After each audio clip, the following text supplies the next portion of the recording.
I'll be there all day for the 3 days. I'm excited, man. It should be fun. And I haven't competed in so long. And I did do a couple super fights. Like I fought Tommy Langaker in Norway, which was really good. I fought Nice. Matthew Tesla, one of Danaher's guys.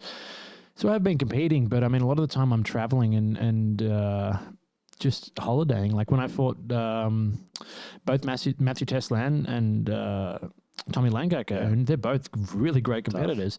I'm like traveling, doing like hanging out with my girlfriend's family and stuff like that, and in Italy, and I'm not even training. And then like so, and it wasn't so much my fault. I honestly had a few injuries that just kept me off the mats a lot, and I had almost like a choice. It was either train very little and I can still train a lot, and I get injured and I can't compete. So it was really hard to try and compete, and I was still doing world championships. What keeps you, because you're traveling, what keeps you grounded? What keeps you on point?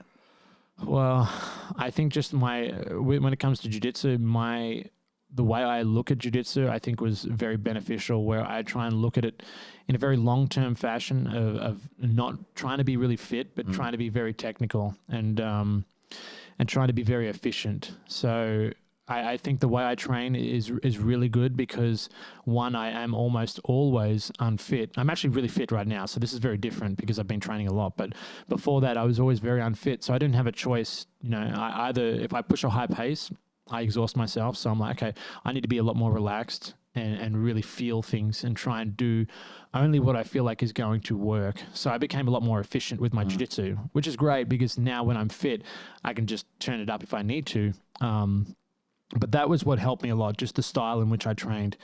If I was training like I did when I first got my black belt, like a lot more high pace, then I would have just burnt out really quickly. But it was hard. I had a knee surgery. I had an ACL reconstruction. Wow. Both my elbows don't straighten any more than what they are right now. If you can see this, they're not that much, and they don't bend any more than what they are. I got to give you that club bell. Yeah, I do. Really, I'm going to try that. I'm going to try that because, I think that'll help a lot. Yeah, create the space and get you back the mobility. Get my arms back, mate. Yeah. Yeah, it's a common thing with jiu-jitsu people like that have been athletes that have been at it for a long time. Yeah, for sure. And I just wish I could have told myself when I first started just to tap a lot more, more regularly. It's hard, dude. You get in those positions and your mind's like, don't tap, someone's looking at you, they're going to think. And I think one thing that really hurts a lot of competitors, and this is very much me, is I feel like people value me for how I'm rolling at that time. It doesn't matter what I've won. If I lose this roll or if I get tapped now, people see that and they tell people, they talk. And look at that. Half of that is true. They do, and as you know, like people look at you rolling and you might be like playing around with something and going light and you get stuck in a position, someone taps you and then like the other goes, oh, did you see that? Yeah. Little Johnny tapped him, If you don't train, if you don't compete, right? You won't get tapped. You won't lose. Yeah. So I wish I just was a little bit more conscious. The people's opinions that matter, right, are the people that are in the arena, then they'll never really. Yeah, they know. They know. Yeah. The ones that know. It's the other ones that talk a lot that don't know. And I hear this a lot. I remember I had a friend, Kevin Mack. He's a good guy. He's a comedian.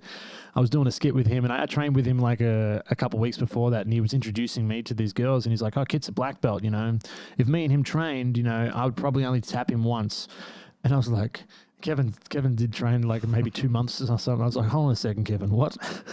You'll tap me once if we try? I said, listen, bro, you're not going to get anywhere near me at your level right now. But it was more fun. I said it comedically, but like, because people just don't realize. Because when I trained with him, I was rolling really light and I was letting him do things, and I did let him submit me, But people don't realize that there's levels, and it's very hard to tell what level someone's